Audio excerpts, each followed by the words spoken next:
É de facto uma bênção estarmos reunidos no nome do Senhor mais este domingo e termos a experiência viva de uma comunhão real, mesmo à distância física uns dos outros.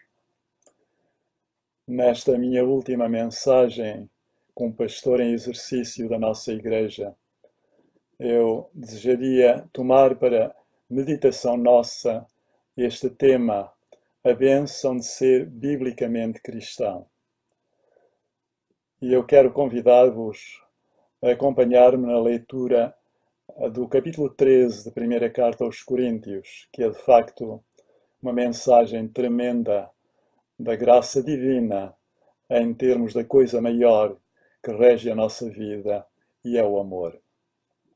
Diz assim o texto: se eu for capaz de falar todas as línguas dos homens e dos anjos e não tiver amor, as minhas palavras são como o badalar de um sino ou o barulho de um chocalho. Se eu tiver o dom da profecia e conhecer todos os mistérios e toda a ciência, e se eu tiver uma fé capaz de transportar montanhas e não tiver amor, eu não sou nada. Se eu der toda a minha fortuna para sustento dos pobres, e se entregar o meu corpo para ser queimado e não tiver amor, nada disso me aproveita. O amor é sofredor, é benigno. O amor não é invejoso. O amor não trata com leviandade, não se ensoberbece, não se porta com indecência, não busca os seus interesses, não se irrita, não suspeita mal. Não folga com a injustiça, mas folga com a verdade. Tudo sofre, tudo crê, tudo espera, tudo suporta. O amor nunca falha. Mas havendo profecias, serão aniquiladas. Havendo línguas, cessarão. Havendo ciência, desaparecerá. Porque em parte conhecemos e em parte profetizamos. Mas quando vier o que é perfeito, então o que é em parte será aniquilado. Quando eu era menino, falava como menino, sentia como menino, discorria como menino. Mas logo que cheguei a ser homem, acabei com as coisas de menino. Porque agora vemos por espelho em enigma, mas então veremos face a face. Agora conheço em parte, mas então conhecerei como também sou conhecido. Agora, pois, permanecem a fé, a esperança e o amor. Estes três, mas o maior destes é o amor. O cristianismo é hoje a maior religião da Terra. Os dados de 2015 apontam para mais de 2 bilhões e 300 milhões de pessoas que se declaram cristãos. Cerca de 1/3 da população mundial, portanto. Mas ser apenas um religioso cristão significa hoje pouco mais do que nada. É por isso que teimamos em designar-nos biblicamente cristãos, que por alguma razão nos dizemos evangélicos e batistas. Evangélicos, para nos distinguirmos dos muitos que se foram afastando da verdade do Evangelho bíblico. Batistas, porque teimamos em permanecer fiéis ao batismo real e exclusivo de crentes regenerados e por imersão. Mesmo assim, temos de convir que as palavras se gastam com o tempo e são corruptíveis. Carregam a evolução dos movimentos que representam, e muitos neles tendem a abandonar a sã doutrina. Os discípulos de Jesus cedo foram chamados cristãos, como sabemos, pois após a ressurreição de Jesus Cristo, não muitos anos depois, em Antioquia da Síria, pela primeira vez, assim foram chamados. E este nome nos bastaria até hoje, não fosse a obra nefasta de falsos profetas e mestres que iam surgindo nas igrejas, os apóstatas, os hereges, os corruptos, os idólatras, os imorais. O nome de cristão, em vez de símbolo de glória, de união com Cristo, de comunhão com Deus, veio cedo, muito cedo, a sofrer a carga dos desvios que muito envergonham a verdade do Evangelho. Não só os desvios da fé e da real conduta cristã, mas também as heresias acumuladas ao longo dos séculos. O nome de cristão pode ter sido afetado na semântica do seu uso, mas nunca no sentido original da sua essência, como marca identitária dos verdadeiros discípulos de Cristo. E não foi só o termo cristão que sofreu os efeitos nefastos de contaminação semântica por doutrinas e condutas perversas. O que mais importa é que nós cristãos, evangélicos, batistas, saibamos honrar o nome santo de Jesus e vivamos em conformidade com a sublimidade do Evangelho que professamos e confessamos.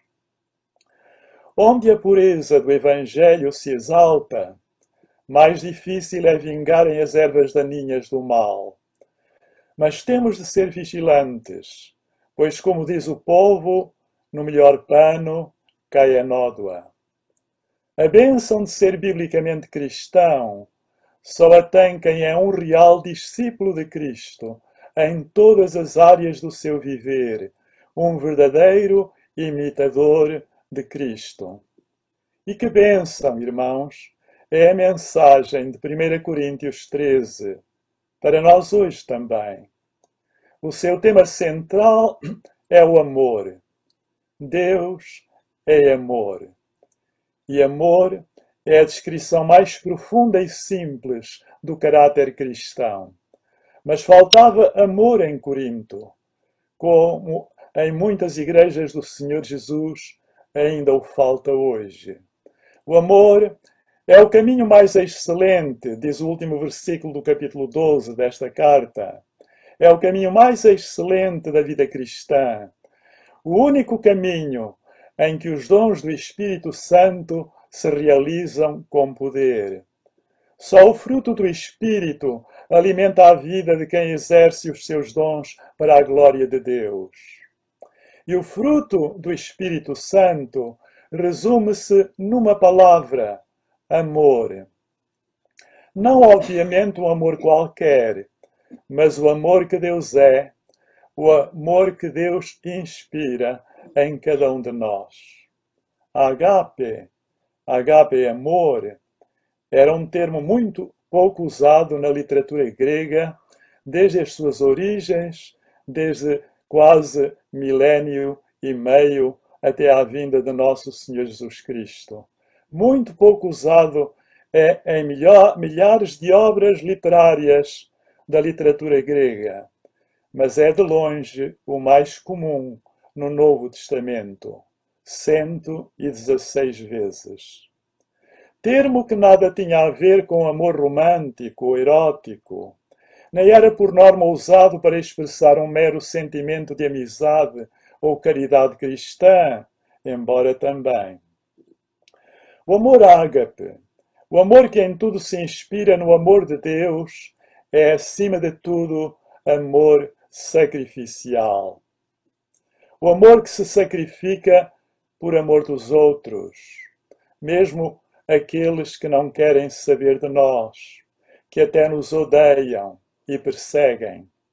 O amor ágape não é um sentimento, mas um ato consciente e decisivo, decidido de vontade.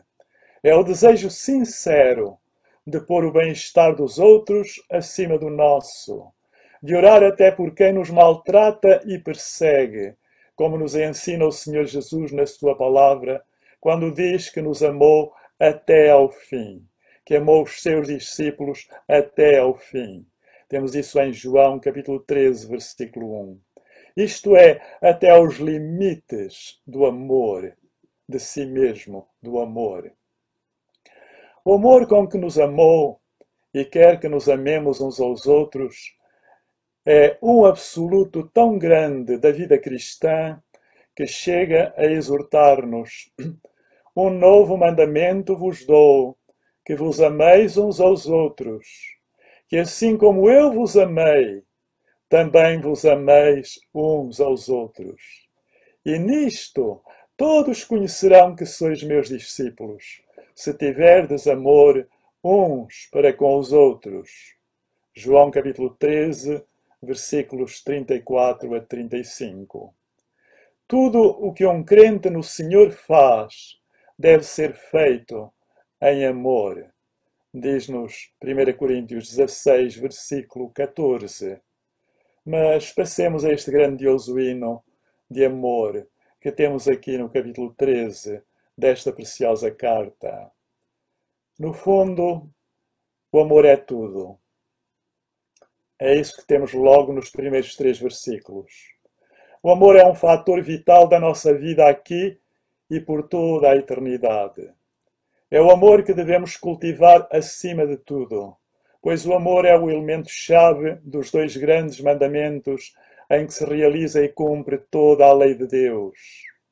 Diz o Senhor Jesus: amarás o Senhor teu Deus de todo o coração, de toda a alma e de todo o entendimento.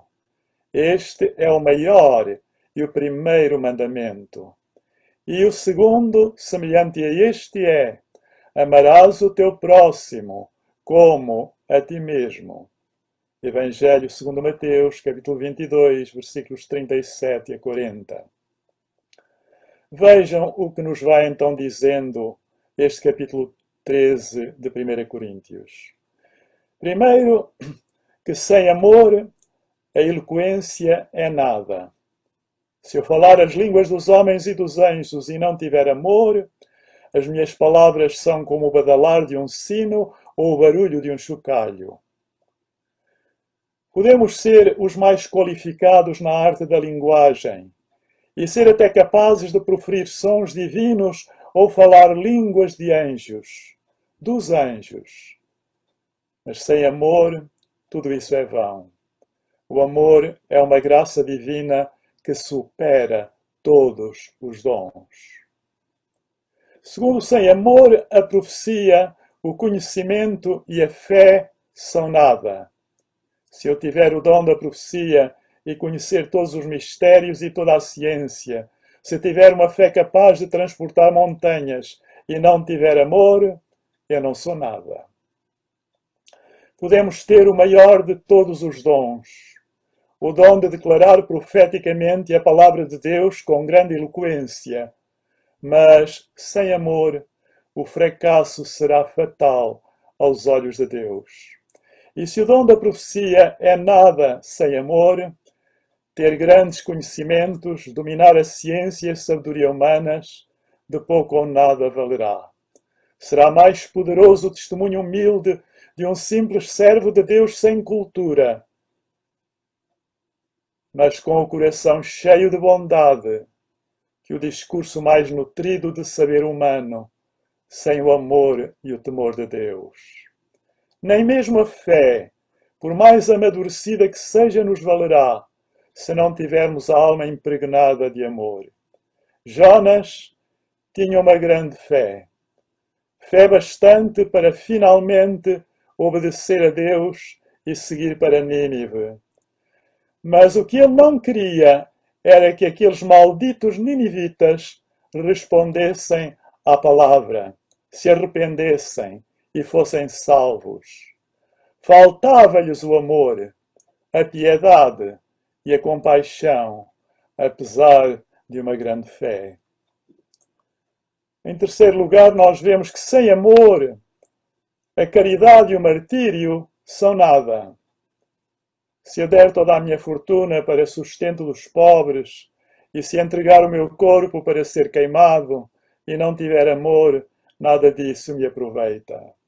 Dar tudo o que se tem aos pobres parece um ato de extrema bondade, o limite ou excesso de uma obrigação natural, mas sem amor, nem mesmo expressões de generosidade como esta aproveitam alguma coisa a quem as tem. A caridade e a benevolência sem amor resultam em nada. Até o martírio sem amor, aos olhos de Deus. Ser queimado vivo por razões de legalismo, de fanatismo religioso, de nada aproveita, se não for no impulso sagrado de um grande e imenso amor, a Deus em primeiro lugar e ao próximo a seguir. Parece que, quando a perseguição se tornou mais intensa na igreja primitiva, havia crentes que encaravam o martírio como a expressão virtuosa de mostrar que eram bons e que assim tinham mais mérito e ganhavam créditos no céu. Quem não ama e não faz por amor os serviços que presta a Deus, nenhum proveito afinal tem aos olhos do nosso Senhor. Quais são então as virtudes do amor? Nós as temos nos versículos 4 a 7. E o texto vai dizendo o que o amor é. Começando, o amor é sofredor, é benigno. No retrato que o apóstolo Paulo aqui nos faz do amor, é impressionante este retrato e clarificador. Retrato do que o amor é, do que o amor não é e do que o amor faz. Primeiro, o amor é paciente e longânimo e é benigno. Makrothumos é a palavra original e que significa de coração dilatado, totalmente aberto para os outros com o esquecimento de si próprio. Não há maior exemplo de paciência que o nosso Deus e, por extensão, o Senhor Jesus. Desde que Adão e Eva lhe desobedeceram, Deus foi continuamente afrontado, ofendido e rejeitado por aqueles que ele criou à sua própria imagem, pelo seu próprio povo eleito, a quem deu a revelação da sua palavra. Ao longo de milhares de anos, Deus foi sendo longânimo, misericordioso e paciente com criaturas teimosamente rebeldes. Quanto mais o não devemos ser nós, seus filhos queridos em amor. Em segundo lugar, o amor é benigno, isto é, generoso, gracioso, disposto a servir, a abençoar, a perdoar. Até mesmo os nossos inimigos, como o Senhor exorta em Mateus 5, 40 a 42. Se alguém te quiser levar a tribunal para te tirar a camisa, dá-lhe também o casaco. Se alguém te obrigar a levar alguma coisa até 1,5 km de distância, acompanha-o 3 km. Se alguém te pedir qualquer coisa, dá-lhe. E a quem te pedir emprestado, não lhe voltes as costas. E é bom ter presente que o primeiro teste de benignidade, o teste de qualquer aspecto do amor, nós o temos de forma natural, no lar, nas relações entre marido e mulher, entre pais e filhos e vice-versa. A seguir, o texto fala-nos do que o amor não é e não faz. Registra Paulo 8 coisas que o amor não é, 8 virtudes pela negativa, 8 vícios de que o amor é o seu contrário. Como lemos, o amor não é invejoso, o amor não trata com leviandade, não se ensoberbece, não se porta com indecência, não busca os seus interesses, não se irrita, não suspeita mal, não folga com a injustiça. Primeiro, diz, o amor não é invejoso. A inveja tem 2 formas, qual delas a mais venenosa?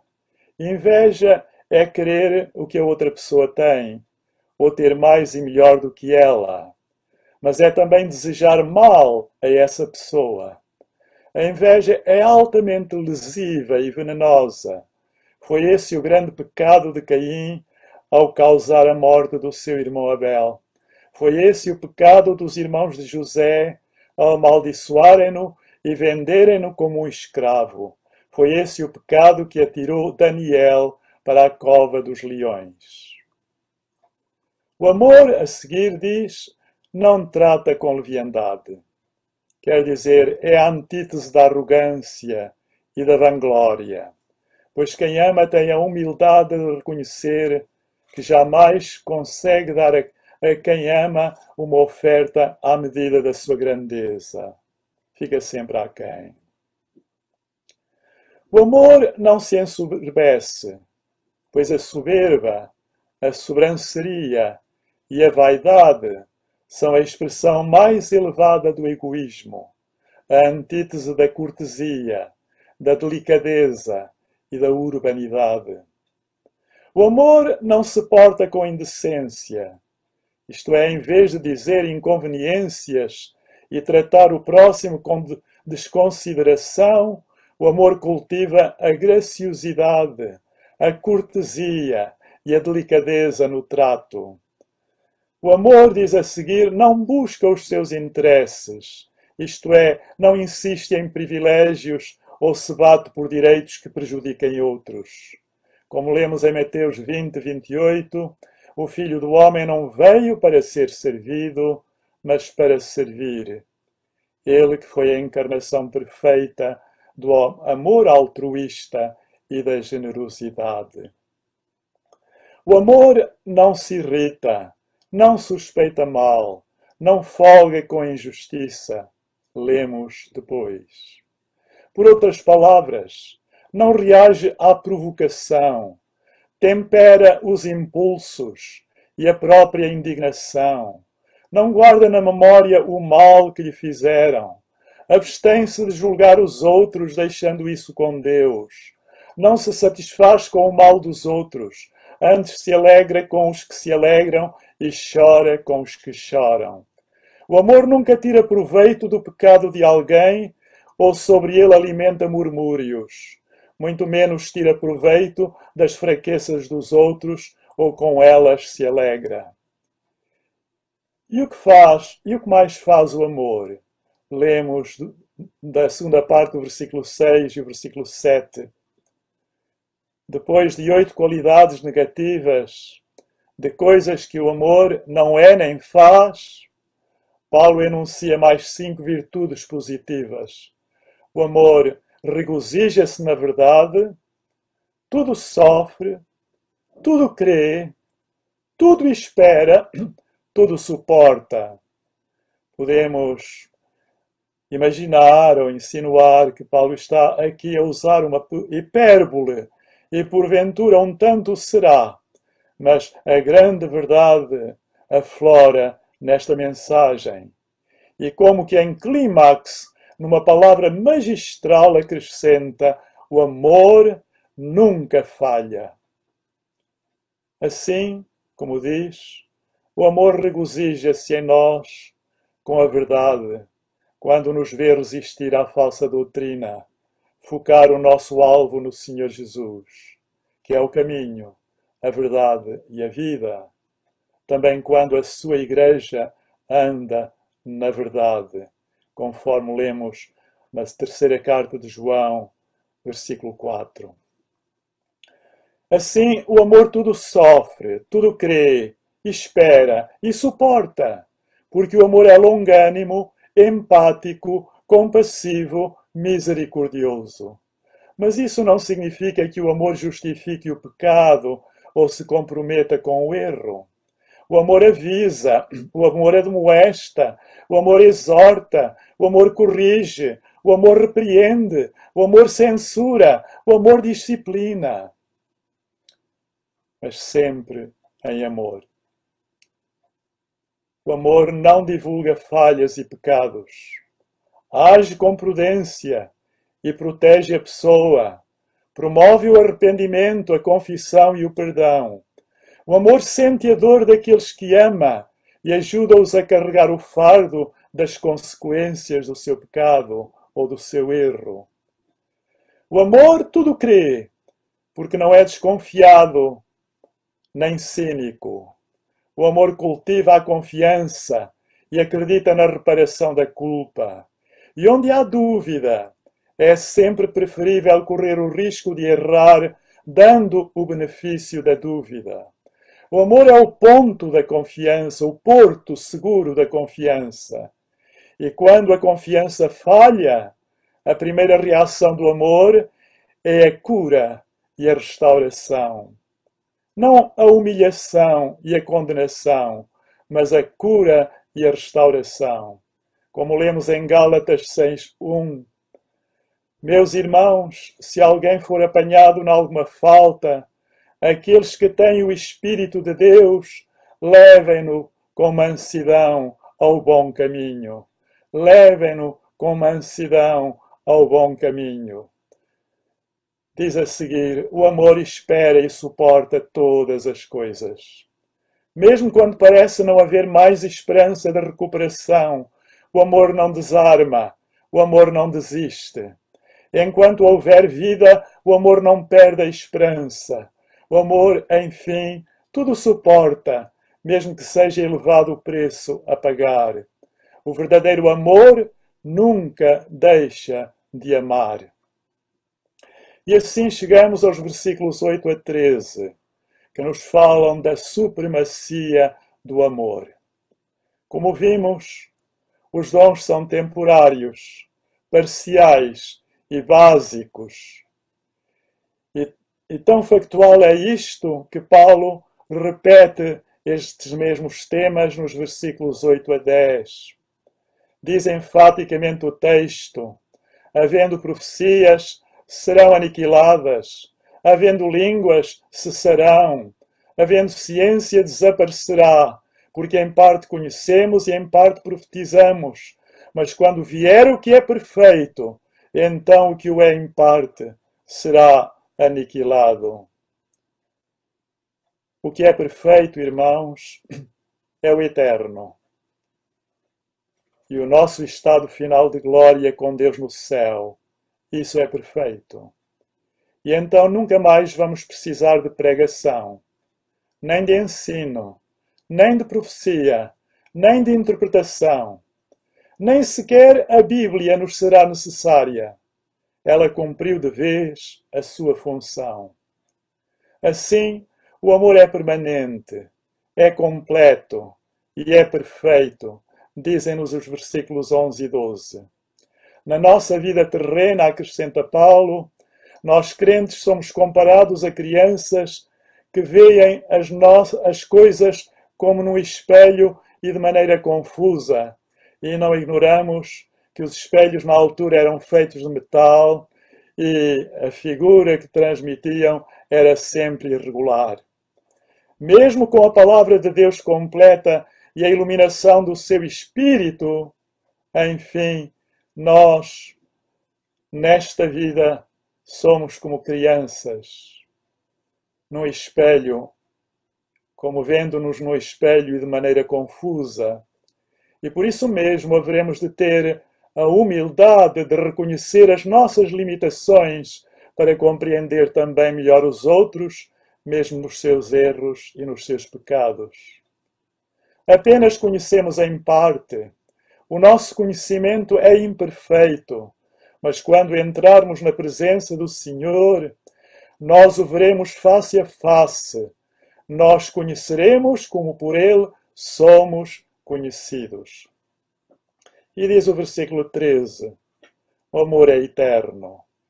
Agora, pois, permanecem a fé, a esperança e o amor. Estes três, mas o maior destes é o amor.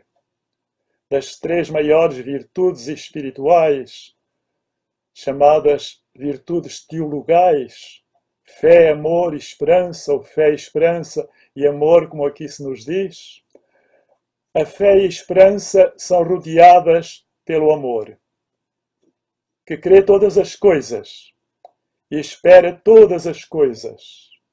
Diz o versículo 7. Estas duas virtudes cumpriram a sua missão na terra. A fé já não é necessária e a esperança está cumprida. de sorte que o amor é a maior de todas as virtudes. E não só porque é eterno, mas também porque só ele representa o caráter de Deus. Como diz 1 João e foi lido, Deus é amor, e quem vive no amor permanece em Deus e Deus permanece nele. Destas três virtudes cardeais, o amor é de longe a maior, não só porque é eterno, mas também porque até nesta vida ele é supremo. Naquele dia perfeito, que é o do céu, o nosso amor será igualmente perfeito, de sorte que enquanto aqui estivermos, a nossa vida será tanto mais excelente e virtuosa quanto maior for o exercício do nosso amor. É no amor e em tudo que o amor representa que se cumpre a bênção de sermos biblicamente cristãos. Que seja esta, irmãos, a marca maior das nossas vidas, como imitadores de nosso Senhor Jesus Cristo. Em todas as igrejas que servi, lidei com muitos problemas e contradições, mas também encontrei grandes testemunhos de amor. E nem sempre nos mais esclarecidos, ocultos. Gente humilde, que soube que poucos valorizavam. Gente humilde como essa abençoou também muito a minha vida e tem abençoado o meu ministério. Numa palavra final, a esta minha igreja querida, como seu pastor em exercício, o que eu mais desejo é que o amor de Deus seja abundantemente derramado no coração de cada um de vós. E que o Espírito de nosso Senhor Jesus Cristo, de mansinho, suavemente, pacientemente, a vós e a mim vai ensinando a ser seus imitadores fidelíssimos. Eu vou pedir ao pastor Leonardo para nos dirigir numa oração, por favor. Senhor meu Deus, meu Pai, nesta manhã, juntos, elevamos a Ti as nossas vozes em oração. E Te louvamos, ó Pai, pela manifestação do Teu grande amor com que nos amou. Demonstrando este amor de uma forma sublime ao enviar o Seu unigênito, ó Pai, para dar a sua vida em resgate das nossas almas. E Te louvo também, Pai querido, porque pelo Teu Espírito Santo, o Senhor tem derramado o Seu amor em nossos corações. Graças. E pedimos ao Senhor, ó Pai, que este mesmo Espírito que em nós habita nos conduza à compreensão da altura, da largura e da profundidade do Teu amor para com cada um de nós. E que nos ensine, ó Deus, este caminho, que é sobreexcelente, que é santo, que glorifica a Ti, que é o caminho do amor. Sabemos, ó Pai, pela Tua palavra, que como cristãos fomos convocados e chamados pelo Senhor para manifestar este amor para com os nossos irmãos. Tua palavra é clara em nos exortar, dizendo-nos que se nós não podemos amar os nossos irmãos, a qual vemos, como então poderemos amar ao Senhor, que é Espírito, e que não podemos vê-lo literalmente? Pai querido, em nome de Jesus, ensina-nos a amar. E perdoe-nos, ó Deus, todas as vezes que, sejam por palavras, sejam por atitudes, seja por omissões, que de alguma forma não manifestamos a beleza, a realidade do Teu amor para com os nossos semelhantes, principalmente para com nossos irmãos em Cristo. Perdoa-nos, ó Pai, quando assim aconteceu. E nos ajude, ó Deus, pelo Teu Espírito Santo que em nós habita, a manifestar este amor Porque sabemos, ó Pai, que o mundo saberá que nós somos seus discípulos, se nos amarmos uns aos outros. E se não nos amarmos uns aos outros, daremos um testemunho falso da tua mensagem. Iremos trair o teu evangelho e iremos fatalmente, ó Deus, falhar nessa grande missão que o Senhor colocou em nossas mãos. Pai, em nome de Jesus, eu peço ao Senhor que possa promover a reconciliação em nosso meio. Que não haja desafetos, nem mágoas, nem rancor. Que não haja discórdias, nem invejas. Que não hajam disputas e que não haja soberba entre nós. E que todos esses vícios contrários a esta grande virtude, sublime virtude que está acima de todas as outras, porque é eterna, porque é divina, porque é pura, porque é poderosa e porque de fato manifesta o seu caráter, porque a tua palavra é clara em dizer que Deus é amor. Pai, em nome de Jesus, que haja este amor entre nós, que ele seja praticado e que ele seja realizado na imitação de Cristo, porque a tua palavra é clara, amar como Cristo amou. E amar como Cristo amou é muito mais do que amar o próximo como a ti mesmo, porque Cristo deu a própria vida pelo seu povo. E o nosso dever é dar a vida pelos nossos irmãos. Pai, em nome de Jesus, ensina-me, ó Pai, a olhar para o outro e não apenas para mim mesmo. Ensina-me, ó Deus, a ver a necessidade do outro e senti-la e sofrer por causa dela. E não apenas focar em mim mesmo e ser uma pessoa ensimesmada e voltada para os meus próprios interesses. Ó Deus, não nos permita, Senhor, andarmos assim. Porque confiamos no teu evangelho e sabemos que o teu evangelho é o poder para a nossa transformação diária. Não apenas na conversão, mas dia a dia o Senhor nos conduz de glória em glória até aquele grande dia. Quando, aí sim, Pai, aí sim na glória celestial, iremos desfrutar na plenitude deste amor. Mas desde já, queremos manifestá-lo neste mundo para atrair o maior número de pessoas a também desfrutar dessa comunhão santa e gloriosa do amor de Deus que em nós habita. Pai, é assim que oramos e a Ti confiamos as nossas vidas e a Tua igreja. E desde já somos gratos, ó Pai, por tudo, porque o Senhor nos amou primeiro. Em nome de Jesus, assim oramos. Amém.